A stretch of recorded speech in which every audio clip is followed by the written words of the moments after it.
திமுக அவங்களுடைய கூட்டணி பொறுத்தவரைக்கும் பல பொருந்தாத இடங்கள வந்து மக்கள்கள் எடுத்து வைக்கிறத பார்க்க முடியுது. எனக்கு தெரிஞ்சு இந்த கூட்டணி காலத்தின் கட்டாயம் மாரி இல்ல. இது திமுக அந்த குடும்ப ஆட்சி கன்டின்யூ பண்றதுக்கான கட்டாயம். இப்படி எல்லாரையும் சேர்த்து ஒரு வெற்றியை குடுக்கறதுக்கான கட்டாயம் என்ன? இப்படி நான் சேர்த்து தமிழகத்துக்கு நல்லது பண்ணிருவேன்னா? அப்படின்னா நீங்க இந்த 5 வருஷத்துல பண்ணியிருக்கலாமே. திருமாவர்களுக்கு ஏன் வந்து இன்னும் ப்ராப்பரான ஒரு இடம் குடுக்கல? இத்தனை பெர்சன்ட் ஓட்டும் அவர் வச்சிருக்காருங்கும்போது, எதனால ஒரு ஸ்பேஸ் குடுக்கலன்னு ஒரு கேள்வி எழுப்புது. பங்கு தரமாட்டேன். நான் தான் தலைமையில இருப்பேன். அதிகார பங்குலாம் நீங்க கேட்கக்கூடாது. சப்போர்ட் வேணா பண்ணுங்க. வேணும்னா நான் சொல்லுவேன் ஆப்ஷன். அதுக்குள்ள போய் நில்லுங்க. அப்படிங்கிறது அந்த மைண்ட் செட் இருக்குல்ல. டிவிக்கே வந்து இப்ப தனித்து நிக்குது அப்படின்னு சொல்றாங்க. தனித்து நின்னா ஆக்சுவலி ஒரு அரசியலை ஃபேஸ் பண்ணி ஜெயிக்க முடியும். இந்த ஆப்ஷனே இல்லாம அவங்க நிக்கிறாங்கிறது எல்லாருக்குமே தெரியும். யாருமே சேர்த்துக்கல. அது ஒரு விஷயம். ஸ்டில் இது ஒரு நல்ல சாய்ஸ். ஏன்னா உங்களோட ஒருத்தனுங்கிறது உங்களுக்கே தெரிஞ்சு போயிருங்கிறோம்.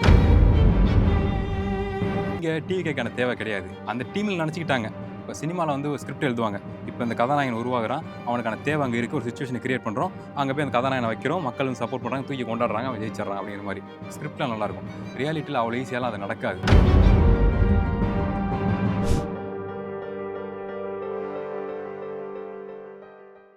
வணக்கம். என் கூட இன்னைக்கு அருணோதயன் அவர்கள் இருக்காங்க. அவர்கிட்ட தான் பேச போறோம்.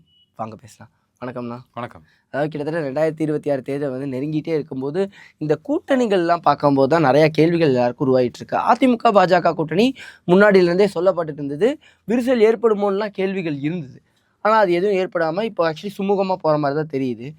முதல்ல ஏடிஎம்கே கூட்டணி பத்தி உங்களுடைய ஐடியாலஜி என்ன? ஏடிஎம்கே கூட்டணி பற்றி முன்னாடிலேருந்து முரண்பாடு கருத்துக்கள்லாம் தமிழகத்தில் இருந்துச்சு. எஸ், ஏடிஎம்கேல இருக்கவங்க சப்போர்ட் பண்ணுவாங்க, என்ன ஆனாலும் பரவாயில்லங்கிற மூடில் இருந்தாங்க. ஆனால் தமிழக மக்கள் வந்து பிஜேபியை வந்து ஒரு பொருந்தாத கட்சியாக தான் பார்க்குறாங்க. அதுக்கு பேசிக் ரீசன் என்னன்னா, டிஎம்கே ஸ்டார்டிங்னு சொல்லிட்டாங்க, பயமுறுத்தி வச்சிட்டாங்க. கெட்டது நல்லது அப்படிங்கிறத தாண்டி பேய் பூதம் மாதிரி பிஜேபி வந்து பயமுறுத்திட்டாங்க. அது உள்ளே வந்துச்சுன்னா எல்லாம் கேஸ் ஆயிரும் அப்படிங்கிற மாதிரி. ஸோ மக்களுக்குமே ஓகே, டிஎம்கே பல வருஷங்களாக தமிழ்நாட்டில் இருந்திருக்காங்க, கலைஞர் எல்லாம் இருந்திருக்காங்கிறப்ப அந்த குடும்பம் சொன்னால் அது உண்மையாக தான் இருக்கும், அந்த கட்சிக்காரங்க சொன்னால் உண்மையாக தான் இருக்கும்னு சொல்லி கொஞ்சம் அவாய்ட் பண்ணி தான் வச்சிருந்தாங்க. ஆனால் சர்டன் பாயிண்ட்டுக்கு அப்புறம் அதுக்கான தேவையும் தமிழ்நாட்டில் வந்திருக்குன்னு நான் சொல்கிறேன். கண்டிப்பாக கோவப்படுவாங்க. ஏன்னா பிஜேபி சப்போர்ட்டெல்லாம் பேசலை, ஃபேக்ட். ஏன்னா பர்சன்டேஜ் அதிகரிச்சிருக்குல்ல, எப்படி மக்கள் பிஜேபிக்கு ஓட் பண்ண ரெடி ஆகுறாங்க, எந்த மைண்ட் செட் அது உருவாகுது. ஸோ அப்போ அங்கே ஏதோ ஒரு தேவை அந்த மக்களுக்கு இருந்திருக்கு, ஒரு சின்ன பர்சன்டேஜ் தான் ஸ்டில், ஆனால் அந்த பர்சன்டேஜ் இருக்குது, அது இன்க்ரீஸ் ஆயிருக்கு. ஸோ அப்போ அவங்க வந்து கான்ஃபிடென்ட்டாக தமிழ்நாட்டுக்குள்ளே வர்றாங்க. எஸ், பர்சன்டேஜ் இன்க்ரீஸ் ஆகுதுல்ல, அப்போ நாங்கள் வரோம், உள்ளே வரோம், சாலிடாக வர்றோம். அதுவும் மத்திய அரசு அப்படிங்கிறப்ப, இவங்க சொல்கிற மாதிரி ஒன்றிய அரசு அப்படிங்கிறப்ப, இந்த எலெக்ஷனை அவங்க பயன்படுத்திக்கிறாங்க, ஏடிஎம்கே மூலமாக உள்ளே வராங்க. ஸோ அப்படி வர்றப்ப நீங்கள் பாருங்கள், முன்னாடி பயமுறுத்தி வச்சுருக்காங்க, இப்போ அஃபிஷியலாக உள்ளே வராங்க கூட்டணியோட தமிழ்நாட்டுக்குள்ளனா எவ்வளோ எதிர்க்கருத்துக்கள் கிளம்பும். மொத்தமாகவே இது என்ன கூட்டணி, இந்த கூட்டணி வச்சு எப்படி ஏடிஎம்கே ஜெயிக்க போகுது அப்படிங்கிற பேச்சு தான் ஆரம்பத்தில் வந்துச்சு. ஆனால் நீங்கள் தொடர்ச்சியாக பார்த்தீங்கன்னா, கம்பேரிட்டிவ்லி டிஎம்கே 5 வருஷம் ஆட்சி பண்ணியிருந்தாலும் அந்த ஆட்சி பயங்கரமான நல்லாட்சிங்கிறப்ப அவங்க சொல்கிற அந்த பாயிண்ட் கரெக்டாக இருந்திருக்கும். இந்த ஆட்சி சூப்பராக இருக்குது, உங்கள் கூட்டணி எங்களுக்கு எதுக்குன்னு மக்கள் கேட்டிருப்பாங்க.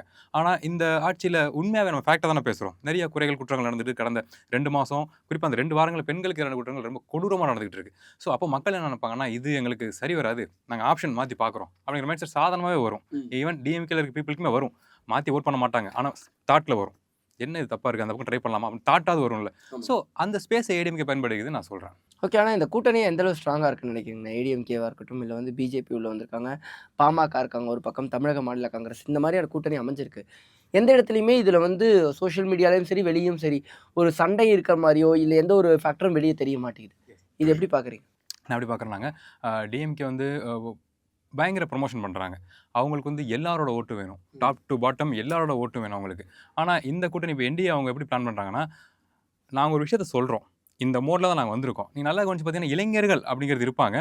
அதை தாண்டி ஏதோ ஒரு கொள்கை, அது பொருந்தது பொருந்தலை, தமிழகத்தோட ஐடியாலஜிக்கு பொருந்தது பொருந்தலைங்கிறத தாண்டி ஒரு கொள்கையை எடுத்து வைக்கிறாங்க. ஒவ்வொரு கூட்டணியில் உள்ள கட்சிகளும் சொல்கிறேன், இந்த என்டிஏ கூட்டணியில் உள்ள ஒவ்வொரு பார்ட்டியுமே ஒவ்வொரு கொள்கையோடு இருக்காங்க. அந்த என்ன சொல்கிறது, சமரச கூட்டணி தான் சொல்கிறாங்க. நாங்கள் எல்லாம் சுத்தமாக பொருந்தி போகல, சிக்கல்கள் எனக்குள்ளே இருக்குது, ஆனால் டிஎம்கே வீழ்த்தணும் அப்படின்னா நம்மளாம் ஒன்றா சேரணும், ஏன்னா அந்தளவுக்கு அது மோசமாக இருக்குது, அதுக்கு நம்ம சமரசம் பண்ணி சேர்ந்துடலாம், ஒன்றும் பிரச்சனை கிடையாது, அப்புறம் நம்ம பார்த்துக்கலாங்கிற மோடு தான். ஸோ எதுக்கு சொல்கிறேன்னா, அவங்க எடுத்து வைக்கிற கொள்கைகள் வந்து கொள்கை புரிதல் உள்ள நபர்களுக்கான விஷயங்களை எடுத்து வைக்கிறாங்க. இப்போ பாமகவா, அவங்க அந்த சமூகம் சார்ந்த நபர்களுக்கான கொள்கைகளை எடுத்து வைக்கிறாங்க. பிஜேபியா, அது கோயம்புத்தூராக இருக்கட்டும், சில ஏரியாக்கள் இருக்குது அவங்க வின் பண்ணுறதுக்கான பாசிபிலிட்டிஸ் இருக்க ஏரியா, அங்கே அது சார்ந்த நபர்களுக்கு அவங்க கொள்கை எடுத்து வைக்கிறாங்க. ஏடிஎம்கே நமக்கு தெரியும் சாலிட் ஓட், அது மாறாது, ஸ்ட்ராங்காக இருந்துகிட்டே இருக்கும், சின்ன பர்சன்டேஜ் குறையுமே தவிர திரும்ப அது ஏறிக்கும். ஏன்னா அந்த ஹோப் வந்து ஏறிக்கும், இந்த ஹோப் இப்போ கிடச்சி போச்சு. ஸோ அப்படி இருக்கப்ப அவங்க அப்படி தான் ட்ரீட் பண்ணுறாங்கன்னு சொல்கிறேன். பயங்கரமான நீங்கள் பாருங்கள், கமர்ஷியலைஸ் ப்ரமோஷன் அந்த பக்கம் என்டிஏ கூட்டணி இருக்காதுன்னு நான் சொல்கிறேன். அவங்க நினச்சா பண்ணலாம், அவங்கள்ட்ட இல்லாத ஃபினான்ஷியல் பேக்கப்பா. ஸ்டில் அவங்க எப்படி பண்ணுறாங்கன்னா, இந்த பொலிட்டிக்கலாக பேசுகிறது, கொள்கைகள் எடுத்து பேசுகிறது. குறிப்பாக அந்த பிஜேபியில் நான் நிறைய பேர் பார்க்குறேன், இன்ஸ்டாகிராமில் சாலிடாக குறைகள் எடுத்து வைக்கிறாங்க. எஸ். அவங்க வந்து ஒரு ஐடியாலஜியோட வர்றாங்க. நான் ஃபர்ஸ்ட்டே சொன்ன மாரி தமிழகத்துக்கு பொருந்தாத கருத்துக்கள் இருக்குன்னு சொல்லப்பட்டாலும், அவங்க அதெல்லாம் கன்சிடர் பண்ணவே இல்ல. சிக்கல் இருக்கா? அதுக்கான ரீசன் சொல்றாங்க. அத செஞ்சவர் இவர் தான் சொல்றாங்க. அதுக்கு ஏன் தண்டனை கிடைக்கலன்னு கேட்குறாங்க கேள்வி. அந்த போர்ஷன் கரெக்ட்டா இருக்குல்ல. உங்களுக்கு அந்த கொள்கை பிடிக்காம இருக்கலாம். அந்த கட்சி பிடிக்காம இருக்கலாம். ஆனா அவங்க பேசுற விஷயம் கரெக்ட்ங்கிறப்ப, அத நான் ஷேர் பண்ணுவேன். அதுல என்ன தப்பு இருக்கு?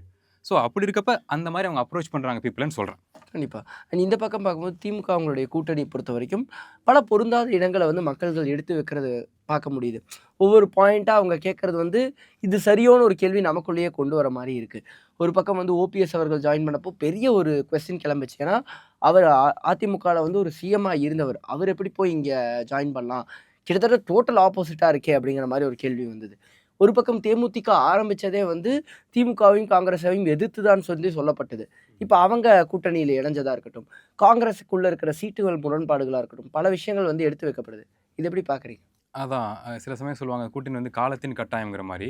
எனக்கு தெரிஞ்சு இந்த கூட்டணி காலத்தின் கட்டாயம் மாரி இல்ல. இது திமுக அந்த குடும்ப ஆட்சி கன்டின்யூ பண்றதுக்கான கட்டாயம். அப்படிதான் நான் பார்க்குறேன். ஏன்னா, அவங்க உண்மையாவே பேசிக்கா ஒரு நல்லாட்சி குடுத்துருக்காங்கிற பட்சத்தில, இவ்வளவு கூட்டணி கட்சிகள் தேவையில்ல.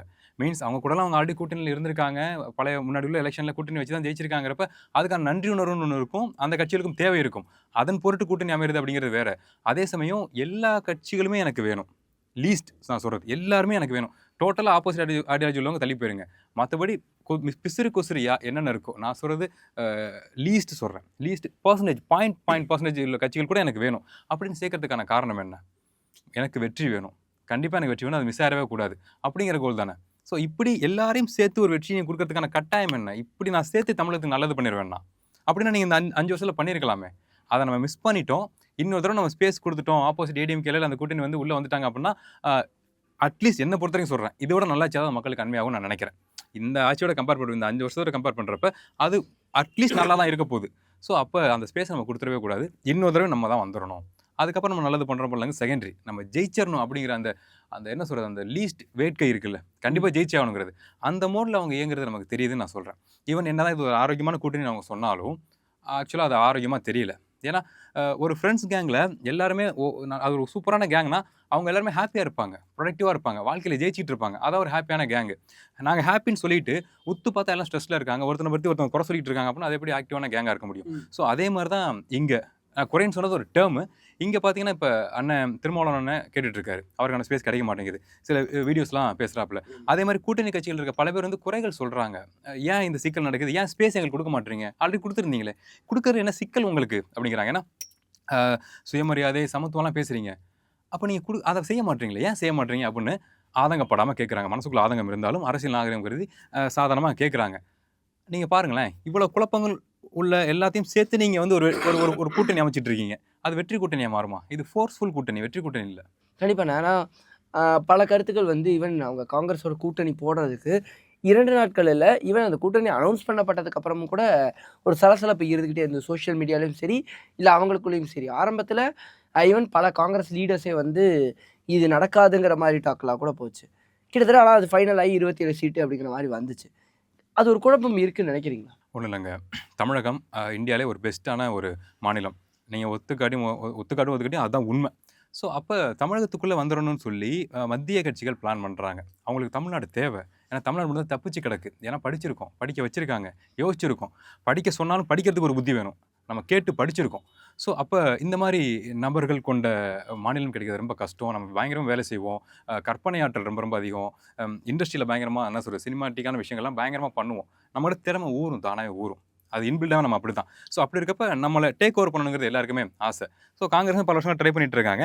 இங்க இப்ப டிஎம்கேயோட ஆட்சி சரியில்லைங்கிறப்ப, ஒரு எதிர் மனநிலை மக்களுக்கு இருக்குது. நம்மளோட அரசியல்வாதிகளுக்கு தெரியும். குறிப்பா காங்கிரஸ் மாரியான மீன்ஸ் மத்திய கட்சிகளுக்கு தெரியும்.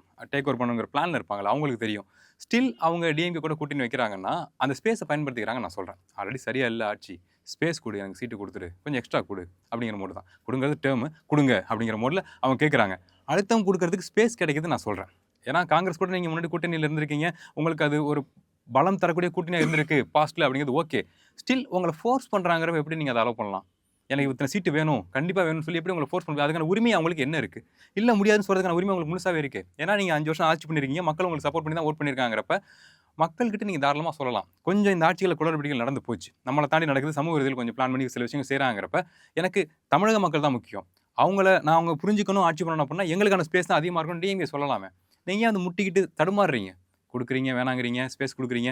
அங்கே ஸ்பேஸ் கொடுத்துட்டு, குறிப்பாக இப்போ பார்த்தீங்கன்னா தேமுதிகலாம் ஸ்பேஸ் கொடுத்துட்டு, உங்களை நம்பி உங்கள் கூட இருந்த, உங்களோட வெற்றிக்கு பலமாக இருந்த, உங்களை எதிர்க்காத, கடந்த ஒரு 10 15 வருஷங்களா நான் சொல்கிறேன், உங்களை எதிர்க்காத, உங்களுக்கு சப்போர்ட்டாக இருக்க சில குற்றங்கள் பொருந்தாத விஷயங்கள் உங்கள் ஆட்சியில் நடந்தால் கூட அதை அதை என்ன சொல்கிறது, அதை பொறுத்துக்கிட்டு ஆதங்கம் இருக்கும். விசிக்காக்கு கண்டிப்பாக ஆதங்கம் இருக்கும். சிக்கல் நடந்த பெண்களுக்கான குற்றங்கள் அவங்களுக்கு கோவம் வராதா?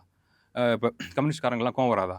ஸ்டில் அதை பொறுத்துக்கிறாங்க. சமூகம் ஏதோ நடந்து போச்சு, பரவாயில்ல, தயவு செஞ்சு அந்த நம்ம கூட்டணி கரெக்டாக இருக்குது, நம்ம இதை இயக்கி கொண்டு போவோம் அப்படிங்கிற மோடில் சமரசமாக தானே இயங்குறாங்க. அப்படி இருக்கப்போ நீங்கள் யாருக்கு ஸ்பேஸ் கொடுக்கணும்? அவங்களுக்கு தானே ஸ்பேஸ் கொடுக்கணும்.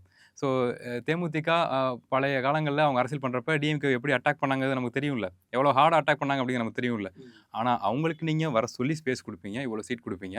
ஆனால் உங்கள் கூடவே இருந்து உங்களுக்கு உண்மையாக இருக்க பார்ட்டிஸ்க்கு வந்து நீங்கள் டவுன் பண்ணுவீங்க, கெஞ்ச வைப்பீங்க. எவ்வளோ மோசமான செயல் இது. ஸோ இது எப்படி ஒரு ஆரோக்கியமான கூட்டணியாக இருக்குன்னு நான் கேட்குறேன். கண்டிப்பா. ஆனா இப்போ எல்லாருமே சமூக வலைதளங்கள்ல கேட்குற விஷயம் என்னவா இருக்குன்னா, திருமாவர்களுக்கு ஏன் வந்து இன்னும் ப்ராப்பரான ஒரு இடம் குடுக்கல? இத்தனை கூட்டணியில இருந்து இத்தனை வருஷங்கள் அவர் தான் ப்ராப்பரா வொர்க் பண்ணியிருக்காரு. இத்தனை பெர்சன்ட் ஓட்டும் அவர் வச்சிருக்காருங்கும்போது, எதனால ஒரு ஸ்பேஸ் குடுக்கலன்னு ஒரு கேள்வி எழுப்பப்படுது. இத எப்படி பார்க்குறீங்க? எஸ். இதை நான் ஃப்ராங்காகவே பேசுகிறேன். இது ஹார்டாக கூட இருக்கலாம். என்னன்னாங்க, இது எப்படி எடுத்துக்க போகிறாங்கன்னு தெரில. விஜய் சார் வந்து ஒரு இனிஷியேட் பண்ணுறாரு, அதிகாரத்தில் பங்கு அப்படின்னு. சீமான் சார் அதை முன்னாடியே பண்ணிட்டாப்ல, அதிகாரத்தில் பங்குங்கிறது. அதான கரெக்ட். வெற்றிக்கு யாரெல்லாம் சப்போர்ட்டாக இருக்காங்களோ அவங்களுக்கு அந்த ஸ்பேஸ் வேணும்ல, அந்த அங்கீகாரம் இப்போ நம்ம சேர்ந்து ஒர்க் பண்ணுறோம் அப்படின்னா, உங்களோட பங்களிப்பு இருக்குன்னா அதுக்கான பலன் உங்களுக்கு கிடைக்கணும்ல. ஸோ அடுத்த வாய்ப்புகள் உருவாகிறப்ப தம்பி என் கூட ஒர்க் பண்ணாப்புல, அவருக்கான ஸ்பேஸை நீ கொடுங்க நான் சொல்லணும். அதானே சரி. ஸோ அப்படி இருக்கப்போ உங்களோட வெற்றிக்கு அவங்க சப்போர்ட் பண்ணுறாங்க. ஈவன் முரண்கள் இருந்தால் கூட சப்போர்ட் பண்ணுறாங்க. அப்போ நீங்கள் பங்கு தரமாட்டேன், நான் தான் தலைமையில் இருப்பேன், அதிகார பங்கெல்லாம் நீங்கள் கேட்கக்கூடாது, சப்போர்ட் வேணால் பண்ணுங்கள், வேணும்னா நான் சொல்லுவேன் ஆப்ஷன், அதுக்குள்ளே போய் நில்லுங்க அப்படிங்கிறது அந்த மைண்ட் செட் இருக்குல்ல, அது நமக்கு புரியுது. இங்கே விஜய் சார் அந்த ஸ்பேஸ் உருவாக்கி கொடுத்துருக்காரு, சீமான் சார் அந்த ஸ்பேஸ் உருவாக்கி கொடுத்துருக்காருங்கிறப்ப ஆப்வியஸ்லி விசிக்கெல்லாம் அவங்களுக்கு தேவைப்படுது. அதிகாரத்தில் பங்கு கொடுங்களேன் அப்படிங்கிற டேர்ம் இருக்குல்ல. ஸோ அதை இனிஷியேட் பண்ணுறாங்கன்னு நான் சொல்கிறேன். வெளியில் தெரியாது, ஆனால் உள்ள அந்த இனிஷியேஷன் ஒன்று இருக்குல்ல, அது டிஎம்கேக்கு ஆதங்கத்தை, கோவத்தை உண்டாக்கும். ஓ, அப்போ கேட்க ஆரம்பிச்சிட்டிங்களா அதிகாரத்தில் பங்கு அப்படிங்கிற மோடு ஒன்று இருக்குல்ல. ஸோ அதனாலேயே என்னமோ எனக்கு கொஞ்சம் அவங்கள வந்து லாக் பண்ணுற மாதிரி தோணுது. ஓகே. எஸ். ஆனா தமிழக அரசியல் பொறுத்த வரைக்கும் டிவிக்கே வந்து இப்போ தனித்து நிற்குது அப்படின்னு சொல்றாங்க. தனித்து நின்னா ஆக்சுவலி ஒரு அரசியலை ஃபேஸ் பண்ணி ஜெயிக்க முடியுமா? உண்மையாக சொல்லட்டுமாங்க, என்னை பொறுத்த வரைக்கும் டிவிக்கே தனித்து நிற்கிறது உண்மையாகவே ஒரு பெஸ்ட் சாய்ஸ் நான் சொல்லுவேன். மீன்ஸ் ஆப்ஷனே இல்லாமல் அவங்க நிற்கிறாங்கிறது எல்லாருக்குமே தெரியும், யாருமே சேர்த்துக்கல, அது ஒரு விஷயம். ஸ்டில் இது ஒரு நல்ல சாய்ஸ். ஏன்னா உங்களோட ஒருத்தனுங்கிறது உங்களுக்கே தெரிஞ்சு போயிருங்கிறேன். பல பேர் சொல்கிறாங்க ஓட்டை பிரிக்கிறாங்க, ஓட்டை பிரிக்க போகிறாங்க. ஆமாம், அது உண்மை தான். ஓட்டு பிரிய போது அந்த ஓட்டு எதுக்குமே ஆகாம தான் போகுது. ஆனால் சாருக்கு, விஜய் சாருக்கு தெரியும், அந்த கட்சியோட தொண்டர்கள் தெரியும், அதே நம்பியிருக்கா, அதான் எதிர்காலம் நம்பியிருக்க. அந்த கட்சியோட பொறுப்பாளர்கள் பல பேர் இருக்காங்களா, ஃபன்னாக தெரியுறாங்கல்ல, அவங்களுக்கு தெரிஞ்சுட்டு இதான் ரியாலிட்டின்னு. குறிப்பாக ரீசெண்ட் டேஸில் ஜம்ப் ஆகி பல பேர் போய் அங்கே சேர்ந்துருக்காங்கல்ல, அவங்களுக்கும் தெரியும் இந்த கட்சியோட ரியாலிட்டி இது தான், இவ்வளோ தான் ஓட் பேங்க் ஒவ்வொரு தொகுதியிலும் கிடைக்க போகுது அப்படிங்கிறது தெரிய போகுது. ஸோ அந்த வகையில் அவங்க தனிச்சு நிற்கிறது அவங்களுக்கு வேலையும் தான் நான் சொல்கிறேன். அவங்களோட ஒருத்தனங்கிற அவங்க தெரிய போகுது இப்போ. ஓகே. ஆனால் இந்த ஓட் பேங்க், இந்த ஓட் பிரியுதுங்கிறது எந்த கட்சிக்கு சாதகமாக போய் அமையும், எதுக்கு ரொம்ப கஷ்டமாக இருக்கும்? கண்டிப்பாக டிஎம்கேக்கு சாதகமாக தான் அமைப்போகுது. ஓகே. எஸ். அவங்க ஓட்டை பிரித்து எடுத்துகிட்டு போயிடுறாங்க. நீங்கள் பாருங்கள், டிஎம்கேயோட கூட்டணி கட்சிகள் ரொம்ப நிறைய பேர் சேர்ந்து ஒன்றா இருக்காங்கல்ல, அந்த கட்சியோட ஓட்டு அவங்களுக்கு தான், அது மிஸ் ஆகாது. அதில் ரொம்ப சரடாக இருப்பாங்க, பால் வச்சு சாமி சத்தியம் கூட வாங்குவாங்க. அது ஆப்வியஸ்லி இதில் ஃபன்னெல்லாம் கிடையாது, ரியாலிட்டி அதுதான், நம்ம கண் கூட பார்த்துருக்கோம். ஸோ அப்படி இருக்கப்ப அவங்க கூட்டணி கட்சிகளில் அவங்க சொல்கிற ஓட் பேங்க் பர்சன்டேஜ் கண்டிப்பாக கிடைக்க தான் போகுது. அவங்க ஓட் பேங்க் மாற போகிறதே கிடையாது. ஏடிஎம்கே பிஜேபி கூட்டணி நம்ம சொல்கிறோம்ல, அவங்களுக்கும் ஓட் பேங்க் ஒன்று பிளான் பண்ணி தான் கூட்டணியை வைக்கிறாங்க, ரிஸ்க் இருந்தாலும் ஒரு கூட்டணி வைக்கிறாங்க. ஸோ அதுலேயும் அது மிஸ் ஆக போகிறதே கிடையாது. இங்கே என்டிகே இருக்காங்கல்ல, ஸோ அவங்களோட செட் ஆஃப் ஓட் பேங்க் சாலிடாக இருக்க போகுது. ஆனால் ஒரு சின்ன ஒரு செட் ஆஃப் பசங்க இருப்பாங்கல்ல, அரசியல்னால் என்ன, குட்டி பசங்களுக்கு வந்து எப்பவுமே உற்சாகமாக பேசுகிற, ஆக்ரோஷமாக பேசுகிற விஷயங்கள் பிடிக்கும் என்னன்னு சொல்லி. ஸோ அப்படி கவனிக்கிறப்ப சீமான் அப்படிங்கிறவர் இன்டர்நெட்டில், வாட்ஸ்அப்பில், ஃபேஸ்புக்கில், இன்ஸ்டாகிராமில் சுற்றிக்கிட்டே இருக்காரு. என்னென்னு பார்க்கலாம் ரெடியாக இருந்திருப்பாங்கல்ல, அந்த பசங்களை கொஞ்சம் லைட்டாக எடுத்துக்கிட்டாப்புல. பசங்களை நான் சொல்கிறது மெச்சூரானவங்க கிடையாது. என்டிகேக்கு என்ன பொறுத்த வரைக்கும் ஓட் பண்ணுவாங்க, மாறி ஓட் பண்ண மாட்டாங்க. ஏன்னா அவங்க தெரிஞ்சே ஓட் பண்ணுவாங்க. இந்த கட்சி இந்த எலெக்ஷனில் ஜெயிக்க போகிறது கிடையாது. ஆனால் இது தமிழ்நாட்டுக்கு தேவை அப்படிங்கிறத நிரூபிக்கிறதுக்கான ஒரே வழி பர்சன்டேஜ் காமிக்கிறது தான். நீங்கள் யோசிச்சு பாருங்கள், ஒருத்தவங்க வந்து ஓட்டு வந்து கண்டிப்பாக இந்த கட்சி ஜெயிக்காது, ஸ்டில் இந்தா வச்சுக்க அப்படின்னு ஒரு ஓட்டை போடுறாங்க. நான் 5 வருஷத்துக்கு நான் இருக்கேன், என்னோட ஓட்டு இந்த கட்சிக்கு தான் அப்படின்னு ஓட்டு போடுறாங்க. ஜெயிக்கலன்னு தெரிஞ்சுமே ஓட்டு போடுறாங்கன்னா அதோட நோக்கம் என்ன? இவங்க தமிழ்நாட்டுக்கு தேவை, அதுக்கு நான் ஒரு சப்போர்ட்டாக இந்த பதிவு பண்ணுறேன் அப்படிங்கிறது தான். ஸோ அவங்க மாறவே மாட்டாங்க.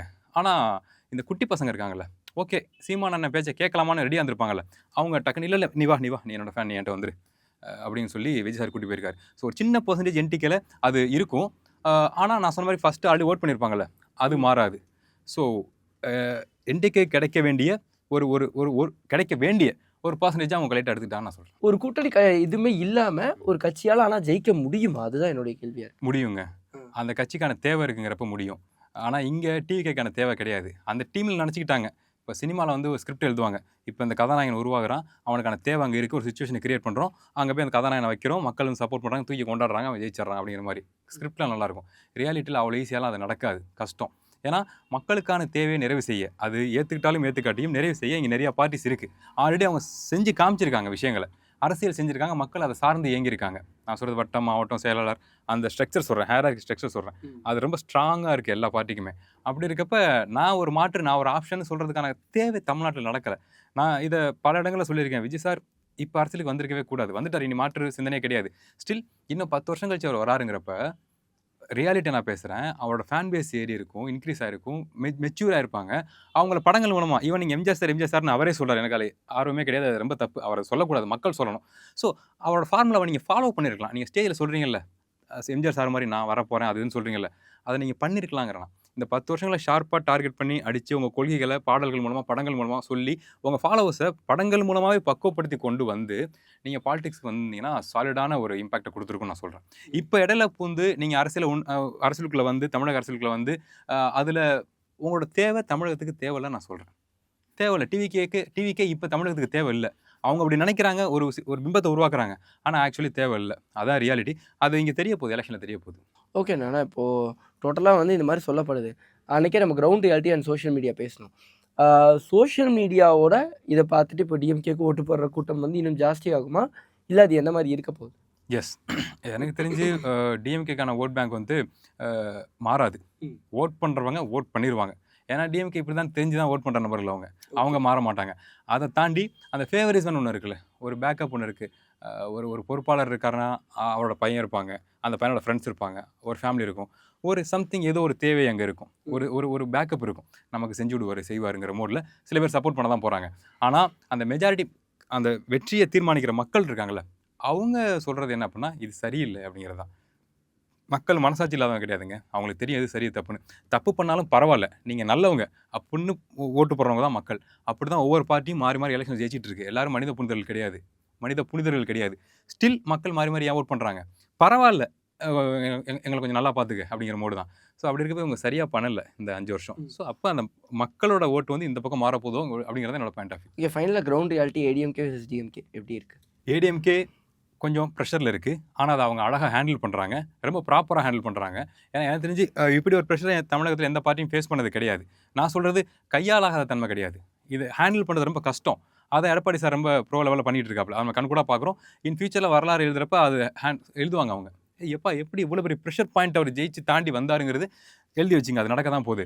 இந்த பக்கம் வந்து பேக்கப் இருக்குது, ஸ்டாலின் சாருக்கு வந்து பயங்கரமான பேக்கப் இருக்குது, பயங்கரமான ஆர்ஜின் இருக்குது, பயங்கரமான கைடன்ஸ் இருக்குது. நீங்கள் யோசிச்சு பாருங்கள், அது பயங்கரமான ஆலமரம், ஆக்சுவலி அசைக்க முடியாது. அது மழை வெயில் எது அடித்தாலும் அது நிற்கும், அந்த மரம் நிற்கும். நான் சொல்கிறது வெற்றி தோல்விங்கிற தாண்டி டிஎம்கேங்கிறது நிற்கும், அதான் உண்மை. அதை அசைக்கிறதுங்கிறது சும்மா விளையாட்டுக்கு பேசலாம், அது ஏற்றுக்கணும், உண்மையை ஏற்றுக்கணும், அது காலமாகும். ஸோ அவ்வளோ பெரிய சப்போர்ட் அவருக்கு இருக்கப்ப அவரோட கூட்டணிங்கிறதா இருக்கட்டும், அவருக்கு கிடைக்கிற விஷயங்களாக இருக்கட்டும், அது மக்களுக்கே தெரியும். இவ்வளோ ஃபேவரிசத்தோடு தான் இந்த கட்சி இயங்கிக்கிட்டு இருக்கிறது தெரியும். ஸோ அப்போ கம்பேர் பண்ணி பார்க்குறப்ப மக்கள் இப்போ இந்த ஆப்ஷனை பார்க்குறாங்க, ஏடிஎம்கேயோட ஆப்ஷனை பார்க்குறாங்க. எப்போ இவர் வந்து வந்தார், 4 வருஷம் நிற்கவே மாட்டான்னு சொன்னாங்க, 6 மாதம் கூட 4 வருஷம் தமிழ்நாட்டில் நின்று நல்ல விஷயம் நிறையா பண்ணார், திட்டங்கள்லாம் பயங்கரமான திட்டம் நிறைவேற்றி வச்சிருக்காரு. வெளில அவர் தம்பட்டம் அடிச்சிக்கல, ஆனால் அவ்வளோ திட்டங்கள் 4 வருஷத்தில் பண்ணியிருக்காரு. விவசாயிகளுக்கு, மக்களுக்கு, தமிழக மக்களுக்கு வாழ்கிறதுக்கான, வாழ்வியலுக்கானது, என்ன சொல்கிறது, அந்த பகட்டுக்கானது கிடையாது, அடிப்படை வாழ்வியலுக்கான விஷயங்கள் எடப்பாடி சார் வந்து நிறைய பண்ணியிருக்காப்புல. ஸோ அப்படி இருக்கப்ப அந்த ஆப்ஷனை மக்கள் செலக்ட் பண்ண போகிறாங்கன்னு நான் சொல்கிறேன். ஓகே, ஒரு தெளிவான விளக்கம் கொடுத்தீங்க, ரொம்ப நன்றி. நன்றி.